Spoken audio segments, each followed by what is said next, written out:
Hi friends, ശ്രീലകത്തിലേക്ക് ഏവർക്കും സ്വാഗതം. പുതിയൊരു റെസിപ്പി ആയിട്ടാണ് ഞാൻ ഇന്നിവിടെ വന്നിരിക്കുന്നത്. ഇനിയിപ്പോൾ മാങ്ങയുടെ സീസണാണല്ലോ.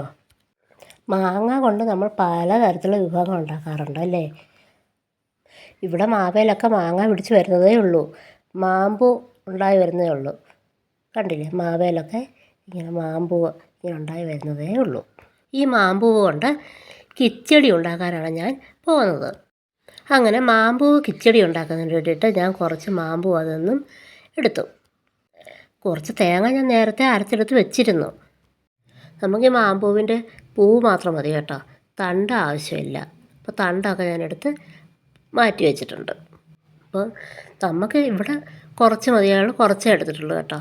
എത്ര ആവശ്യം അതനുസരിച്ച് മാമ്പൂ എടുക്കണം. കുറച്ച് പുളിയില്ലാതെ തൈരും എടുത്ത് മാറ്റി വെച്ചിട്ടുണ്ട്. അങ്ങനെ എടുത്തു വെച്ചിരുന്ന മാമ്പൂവും കുറച്ച് കടുകും കൂടെ ചേർത്ത് ഇളക്കി ഞാൻ തേങ്ങ ചേർത്ത് വെച്ചിട്ടുണ്ട്. അപ്പോൾ അതിനകത്ത് ആവശ്യമായിട്ടുള്ള ഉപ്പും ചേർത്ത് നന്നായി ഇളക്കി വെക്കുക. പിന്നെ എരിക്ക് ആവശ്യമായിട്ടുള്ള പച്ചമുളക് എടുത്ത് മാറ്റി വെക്കണം. ഇതിപ്പോൾ തേങ്ങയോട് ചേർക്കരുത് കേട്ടോ.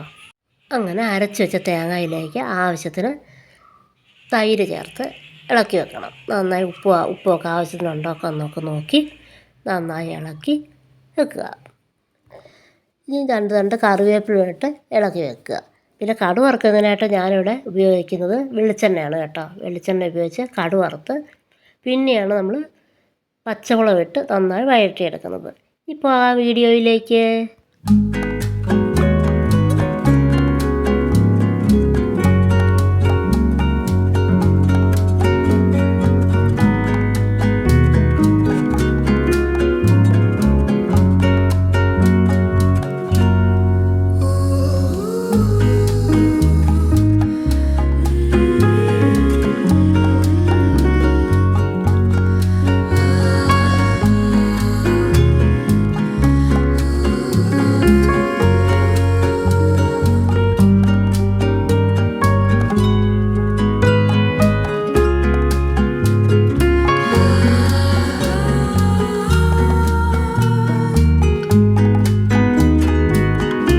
നമ്മുടെ മുളക് നന്നായി വന്നതിന് ശേഷം സ്റ്റവ് ഓഫ് ചെയ്യണം കേട്ടോ.